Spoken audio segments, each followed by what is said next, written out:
தொடர்கிறது. Welcome back to Suryadev HSCRS பார்ஸ். நடந்தது என்ன? கேரளாவில் மீன் மழை பெய்தது பத்தி பார்த்துட்டு இருக்கிறோம். மீன் மழையே ஆச்சரியமான விஷயம் அப்படின்னா, ஒரு முறை ரஷ்யால தவளை மழை பெய்ததாக குறிப்புகள்ல பதிவாகி இருக்கு. கேரளாவில் இந்த மீன் மழை போன்றே சில இடங்களில் இரத்த மழை, அதாவது சிவப்பு நிற மழையும் பெய்துள்ளதாக பதிவு செய்யப்பட்டிருக்கிறது.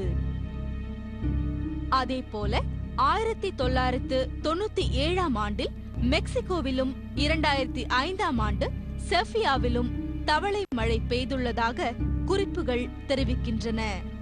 தமிழ்நாட்டைச் சேர்ந்த குடியாத்தம் மற்றும் சேலம் அருகாமையில் சமீபத்தில் சந்தன மழை பொழிந்துள்ளதாகவும் தகவல்கள் தெரிவிக்கின்றன.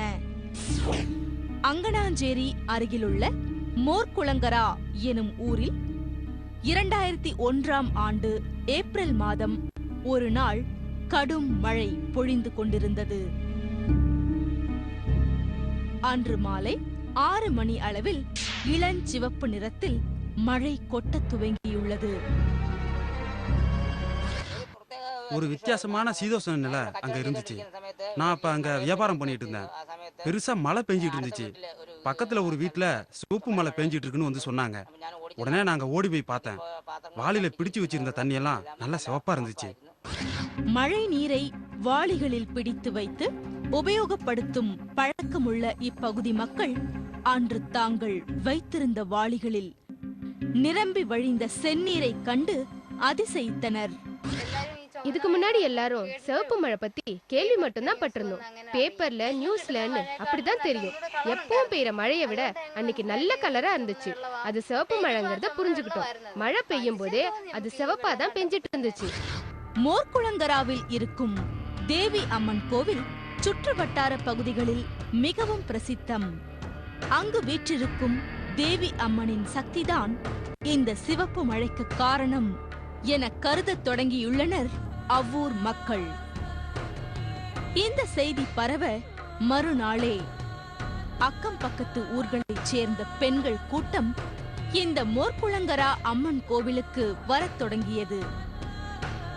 இந்த மழை சிவப்பு மழை பெஞ்சிருக்குன்னு சொல்லி சொன்னாங்க. சாயங்காலம் 5 மணிக்கு நாங்கள்லாம் போய் காலைல பார்த்தோம். எப்பயும் நாங்கள் அடிக்கடி அந்த கோயிலுக்கு போய்கிட்டு இருப்போம். கோயிலுக்கு போகிறச்ச இந்த மாதிரி சிவப்பு மழை பெஞ்சிருக்குன்னு பார்த்தாங்க. எல்லாரும் மக்கள்லாம் கூடி இது எப்படி இருக்குன்னு ஒரு ஆச்சரியத்தோட பார்த்தாங்க. அந்த செந்நீரை பரிசோதித்து பார்த்த ஆய்வாளர்கள் சிலர் சில அதிர்ச்சிகரமான முடிவுகளை முன்வைத்தனர். அவற்றில் ஒன்று கொச்சின் யூனிவர்சிட்டியை சேர்ந்த டாக்டர் காட்ஃப்ரே லூயிஸ் முன்வைத்த முடிவுகள். அந்த செந்நீரில் கலந்திருப்பது விண்வெளியில் இருக்கும் வேற்று கிரகத்தை சேர்ந்த நுண் உயிரினங்கள் என்பதே அது.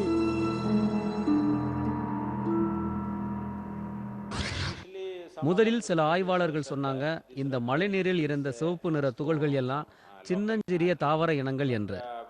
ஆனால் நாங்க அந்த சிவப்பு நிற மழையின் பேட்டர்ன்களை பார்த்து ஆராய்ந்த போது அப்படி இருக்க முடியாதுங்கிற முடிவுக்கு வர நேர்ந்தது. மொத்தம் இதுவரை கேரளாவில் பெய்துள்ள சிவப்பு நிற மழையின் அளவை வைத்து பார்த்தால் மொத்தம் 50 டன் எடை கொண்ட இத்தகைய நுண் தாவர துகள்கள் விழுந்திருக்க வேண்டும். ஆனால் அது முடியாத ஒன்று.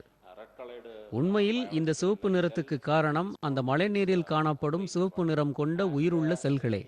இப்படிப்பட்ட செல்களின் இருப்பை இந்த புவியியல் ரீதியாக கண்டிப்பாக விளக்க முடியாது. ஆகையால் நாங்கள் ஒரு புதிய கோட்பாட்டை பரிந்துரைத்தோம். அந்த கோட்பாட்டின்படி அந்த செல்கள் அண்டவெளியில் இருக்கும் ஒரு விண்மீனில் இருந்து வந்திருக்க வேண்டும். அவைகள் புவியின் மேற்பரப்பில் சிதறி மழை மேகங்களுக்குள் இறங்கியிருக்க வேண்டும். இதுவே இந்த சிவப்பு மழைக்கு காரணம்.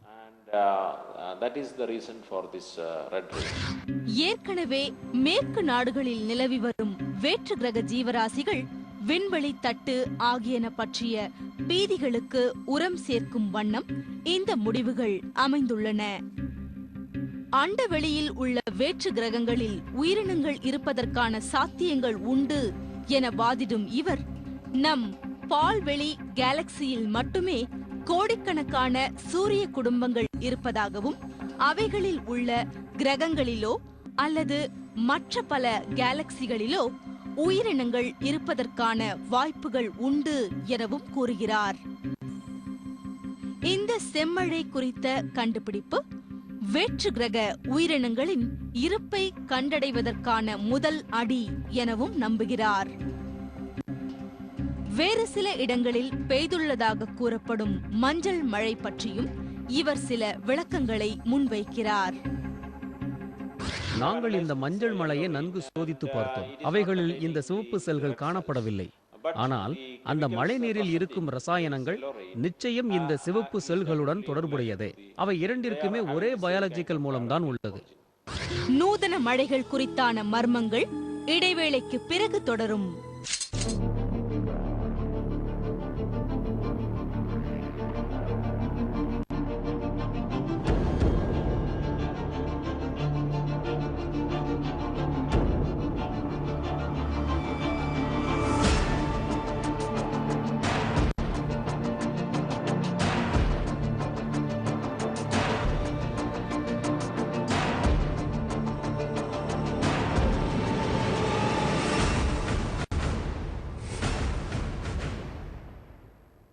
சூரியதேவ் HSCRS பாஸ் வழங்கும் நடந்தது என்ன?